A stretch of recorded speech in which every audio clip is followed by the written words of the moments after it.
আসসালামু আলাইকুম। প্রিয় দর্শক, প্রাণীর প্রতি মানুষের অমানবিক আচরণ, অমানবিক অত্যাচার এবং প্রাণীকে যদি কোনো ব্যক্তি হত্যা করে তাহলে তার শাস্তি কী হবে, এবং প্রাণীর প্রতি যদি কোনো অমানবিক আচরণ করে তাহলে তার শাস্তি কী। অ্যাকচুয়ালি আমাদের দুইটা অপরাধের জন্য দুইটা আইনের বিধান রাখা হয়েছে। তাহলে যদি কোনো ব্যক্তি প্রাণীকে হত্যা করে, প্রাণীর প্রতি অমানবিক আচরণ করে, তাহলে দুইটা আইন দ্বারা পরিচালিত হয়। যদি প্রাণী প্রাণী বলতে সমস্ত প্রাণী, যে মানুষ ছাড়া অন্যান্য প্রাণী, জীবজন্তু যেগুলো পালন করা যায় এগুলোও অন্তর্ভুক্ত। তো এই প্রাণীগুলো যেমন হতে পারে কুকুর, যারা পোষা প্রেমিক তারা সাধারণত কুকুর, বিড়াল এগুলো পালন করে। এছাড়াও রয়েছে ঘোড়া, গরু, মহিষ, অন্যান্য প্রাণী যা পালন করা যায়। যদি কোনো ব্যক্তি পালন করা অবস্থায় এই প্রাণীগুলোকে অপ্রয়োজনীয় পরিশ্রম করায় বা যেটা প্রয়োজন না সেটা করায়, অথবা অতিরিক্ত খাদ্য ভোজন করায় যেটা তার শরীরের জন্য অপ্রয়োজনীয়, এরকম যদি কোনো অপরাধ করে তাহলে তার অপরাধের শাস্তি কী হবে, আমি এই বিষয়টা নিয়ে কথা বলবো। অ্যাডভোকেট আতিয়া শিকদার, ঢাকা জজ কোর্টে নিয়মিত আমি প্র্যাকটিস করি। অ্যাকচুয়ালি যদি কোনো কুকুর, বিড়াল বা কোনো প্রাণীকে কোনো ব্যক্তি লালন পালন করা অবস্থায় অন্য কোনো ব্যক্তি যদি ইচ্ছাকৃতভাবে তাকে মৃত্যু ঘটায়, তাহলে সেই মৃত্যু ঘটানোর জন্য অপরাধ হবে দণ্ডবিধি আইনের 428 ধারা।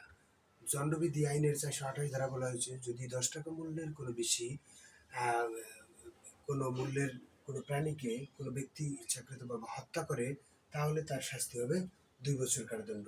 এটা হত্যা করতে পারে অথবা সে বিকলাঙ্গ করতে পারে, যে কোনোভাবে তার অঙ্গহানি ঘটাতে পারে। এরকম যদি কোনো করে তাহলে সেটা যাবে দণ্ডবিধিতে। দণ্ডবিধি 1860 সালের আইনের 428 ধারায় 2 বছর তার কারাদণ্ড হবে, অথবা অর্থদণ্ড অথবা উভয় দণ্ডে দণ্ডিত হতে পারে। এবার আমরা আসি যারা লালন পালন করে, যারা পোষাপ্রেমী, ওই সমস্ত প্রাণীকে অন্য কোনো ব্যক্তি অথবা সেই ব্যক্তি যদি সে অপরাধের সাথে জড়িত হতে পারে অথবা সহযোগিতা করতে পারে, 2 ধরনের অপরাধী এটার সাথে অন্তর্ভুক্ত।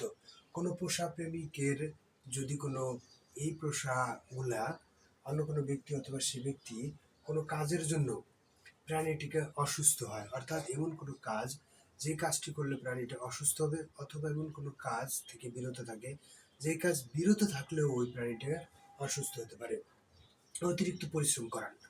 যদি এমন কোনো প্রাণীকে, যে প্রাণীকে পরিশ্রম করানো যাবে কিন্তু অতিরিক্ত করানো যাবে না, সেই অতিরিক্ত পরিশ্রম করায়, তাহলে এটা একটা অপরাধ। খাদ্য গ্রহণে জবরদস্তি গ্রহণ, খাদ্য গ্রহণ অর্থাৎ কোনো ব্যক্তি আধা কেজি চালের ভাত খাবে, তাকে যদি 2 কেজি চালের ভাত খাওয়ানো হয়, এটা অবশ্যই অমানবিক। সেম, ও খাদ্য গ্রহণে জবরদস্তি করা, এটা আপনারা সহজে বুঝে যাচ্ছেন যে খাদ্য গ্রহণে কারা জবরদস্তি করতে পারে। পোষা প্রাণীকে ধারালো যন্ত্র বা বস্তু দ্বারা আঘাত করা, কোনো কাজকে বাধ্য করানোর জন্য বা কোনো কাজ করানোর জন্য যদি কোনো ব্যক্তি ওই প্রাণীকে ধারালো বস্তু বা যন্ত্র দ্বারা আঘাত করে, এটা একটা অপরাধ।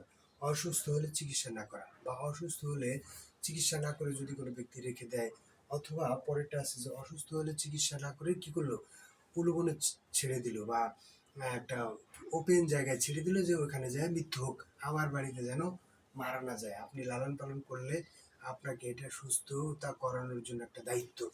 আপনি লালন পালন করেছেন, আপনি একটা সুবিধা ভোগ করতেছেন, হতে পারে আপনার এটা শখ, এটাও তো আপনার একটা সুবিধা। তো আপনাকে চিকিৎসা করানোর এটা আপনার একটা কর্তব্য।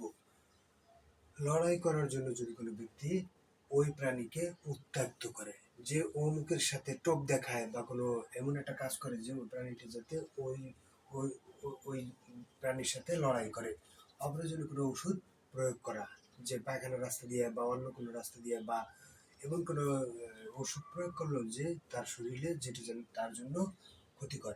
কুকুরকে তার শরীর চর্চা করার জন্য প্রয়োজনীয় একটা জায়গা দিতে হবে, সময় এই জায়গাটা যদি কোনো ব্যক্তি না দেয়, মনে করেন একটা খাঁচার ভিতরে আটকে রাখলো, আসলে কুকুর তো খাঁচার ভিতরে আটকে থাকার প্রাণী না। রাইফেল বা শুটিং করার জন্য যদি কোনো প্রয়োজন হয়, সেই ক্ষেত্রে দেখা যায় প্রাণীকে ছেড়ে দিলেও আমরা গুলি করলাম, এরকম অমানবিক আচরণ করা যাবে না। অসুস্থ হলে চিকিৎসার ব্যবস্থা করা, যদি চিকিৎসা ব্যবস্থা না করে এটা একটা অবহেলা।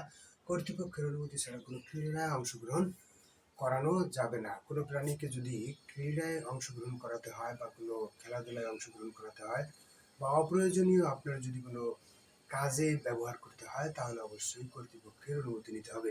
কর্তৃপক্ষের অনুমতি ছাড়া আপনি যদি কোনো কাজ করান প্রাণীকে, তাহলে সেটা হবে একটি অপরাধ।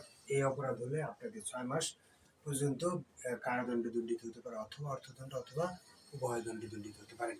এছাড়া প্রাণী কল্যাণ আইন 2019-এ বলা আছে, যদি প্রাণীদের এরকম অমানবিক আচরণ করে ব্যক্তি সহযোগিতা করে, তাহলে তারও একই অপরাধে শাস্তি হতে পারে। প্রাণী কল্যাণের জন্য যারা কাজ করেন, যারা প্রাণীদের ভালোবাসেন, যারা পোষা প্রাণীদের আচরণ থেকে বা অমানবিক আচরণ থেকে যারা সংক্ষুব্ধ, তারা কর্তৃপক্ষের অনুমতি নিয়ে একটি মামলা দায়ের করতে পারেন, যাতে তার প্রকৃত শাস্তি হয়। এই লক্ষ্যে যদি কোনো ব্যক্তি প্রয়োজনীয় পরামর্শের প্রয়োজন হয়, তাহলে এক্সপার্টকে বলতে পারেন, অথবা যে জানে ভালো তাকেও বলতে পারেন। বিষয়টা নিয়ে যদি কোনো বিষয় জানার থাকে আমাকেও বলতে পারেন, আমি জানানোর চেষ্টা করব। সবাইকে ধন্যবাদ। আসসালামু আলাইকুম।